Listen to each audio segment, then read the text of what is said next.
Baik, bismillahirrahmanirrahim. Assalamualaikum warahmatullahi wabarakatuh. Pertama-tama marilah kita panjatkan puji dan syukur atas kehadirat Allah Subhanahu wa taala karena berkat limpahan rahmat dan karunia-Nya kita semua dapat diberi kesehatan hingga saat ini. Salawat dan salam terlupa kita aturkan kepada baginda kita Nabi besar Muhammad SAW karena berkat beliau lah kita dapat terhindar dari zaman jahiliyah menuju zaman terang benderang seperti yang kita rasakan hingga saat ini. Mungkin sebelum kami lanjut, perkenalkan kami dari kelompok 5 Pancasila dari kelas hukum D. Sebelumnya saya perkenalkan saya Zulmu Amar selaku moderator dari kelompok 5 ini. Sebelum kami lanjut, mungkin saya selaku moderator akan memperkenalkan nama-nama anggota kelompok kami, yaitu pertama ada Anugrah Putra Bani, kedua ada Ainun Jahriyah, ketiga ada Geoffrey Nisa Ita, keempat ada Nabila, kelima ada Pinik Sembiring, keenam ada Sofia, dan terakhir Zulmu Amar, yaitu saya sendiri. Baik, materi presentasi kita pada malam hari ini yaitu adalah pelaksanaan demokrasi Pancasila di Indonesia yang telah kami bagi menjadi 3 bagian, itu ada pendahuluan, pembahasan, dan penutup. Baik, kami masuk di bagian pertama pendahuluan. Untuk latar belakang, saya persilakan kepada Saudara Ainun Jahriyah untuk memaparkan materi tersebut. Kepadanya saya persilakan.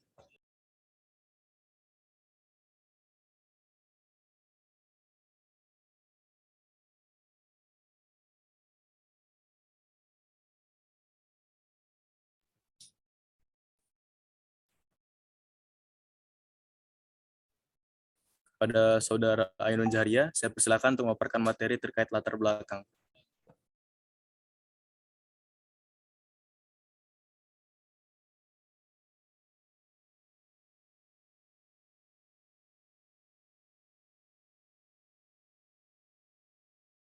Baik, terima kasih. Saya akan menjelaskan mengenai latar belakang dari makalah yang kami buat. Nah, jadi demokrasi secara istilah berarti pemerintahan rakyat atau kekuasaan rakyat. Adanya sistem demokrasi juga membuat agar tidak terciptanya pemerintahan yang otoriter. Sistem demokrasi yang ada dan diterapkan di Indonesia adalah sistem demokrasi Pancasila, yang artinya sistem demokrasi yang berlaku di Indonesia berlandaskan nilai-nilai yang ada di dalam Pancasila dan tentu tidak boleh bertentangan dengan nilai yang ada. Maka dari itu, pada kesempatan kali ini kami akan membahas secara singkat tentang pengertian demokrasi, demokrasi Pancasila, dan pelaksanaan demokrasi Pancasila di Indonesia. Baik, saya kembalikan kepada moderator. Baik, terima kasih kepada Saudara Ainun Jahriyah yang telah memaparkan latar belakang dari materi kita yang akan kita bahas kali ini.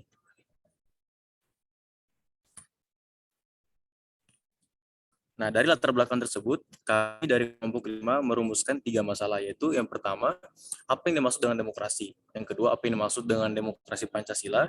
Dan yang ketiga adalah bagaimana pelaksanaan demokrasi Pancasila di Indonesia. Baik, untuk materi pertama terkait pengertian demokrasi, saya persilakan kepada Saudara Pinik Sembiring untuk memaparkan materi tersebut.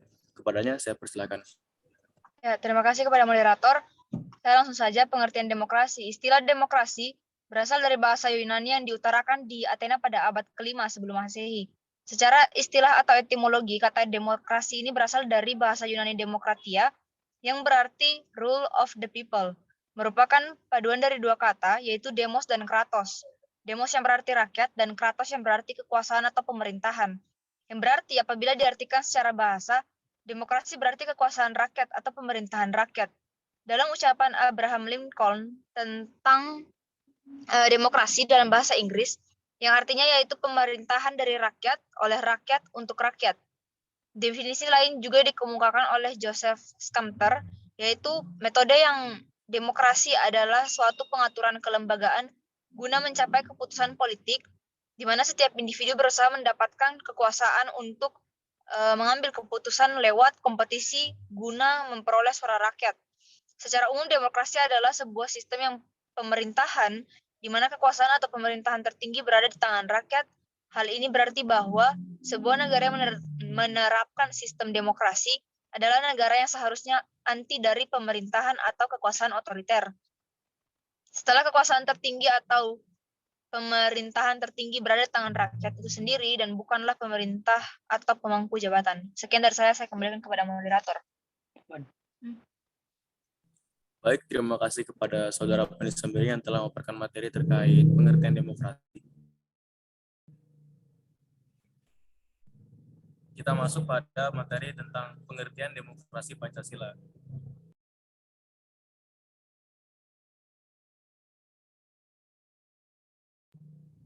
Baik, untuk pengertian demokrasi Pancasila, saya persilakan kepada Saudara Sofia untuk memaparkan materi tersebut. Kepadanya, saya persilakan.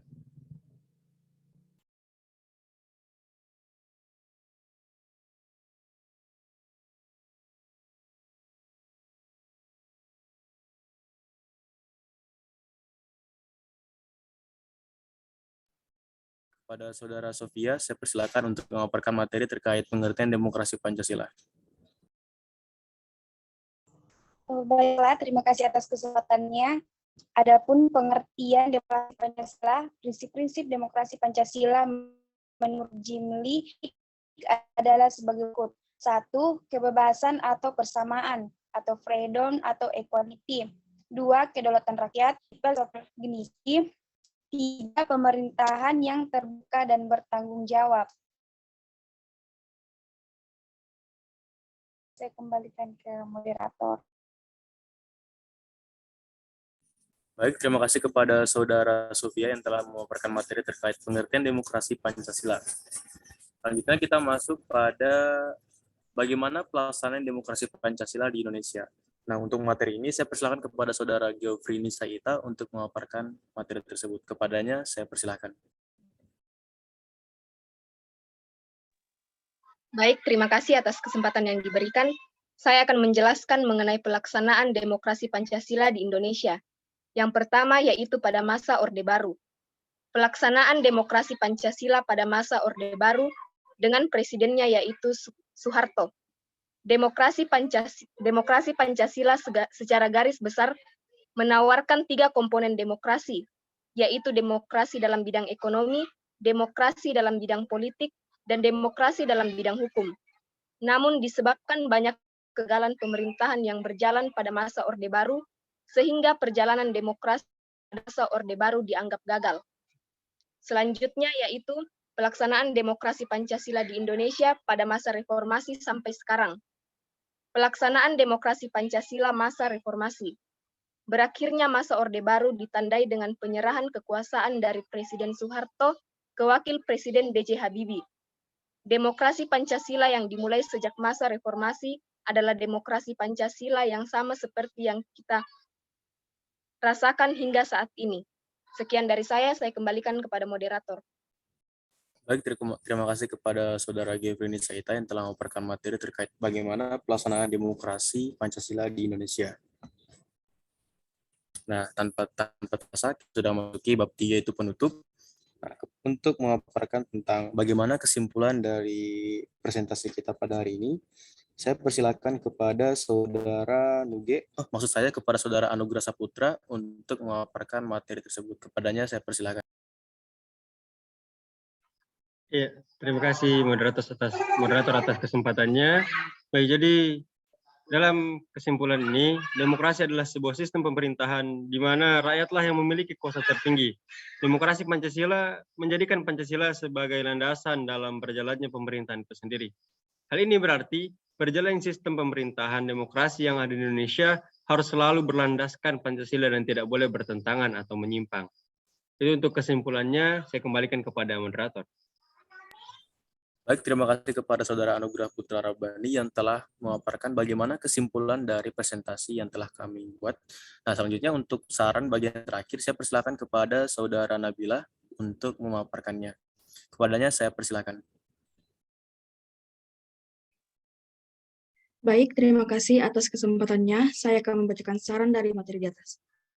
Kami hanya bisa mengatakan bahwa kita harus selalu mengawasi jalannya roda pemerintahan yang ada di negara tercinta kita ini, yaitu negara Indonesia. Jangan sampai karena adanya oknum-oknum tertentu yang ingin berkuasa, negara Indonesia yang telah diraih kemerdekaannya secara bersama-sama malah berakhir di tangan seorang pemimpin yang otoriter. Maka dari itu, jadilah masyarakat yang peduli sama keadaan atau situasi negara terkini. Baik, terima kasih. Saya serahkan kepada moderator. Baik, terima kasih kepada Saudara Nabila yang telah memaparkan bagaimana saran dari hasil presentasi kami. Dengan dibacakannya saran tersebut berakhirlah pemaparan materi dari kelompok kami. Mungkin itu saja yang dapat kami berikan. Kurang lebihnya mohon dimaafkan. Akhir kata, billahi taufiq wal hidayah. Wassalamualaikum warahmatullahi wabarakatuh. Dan terima kasih. Wabarakatuh.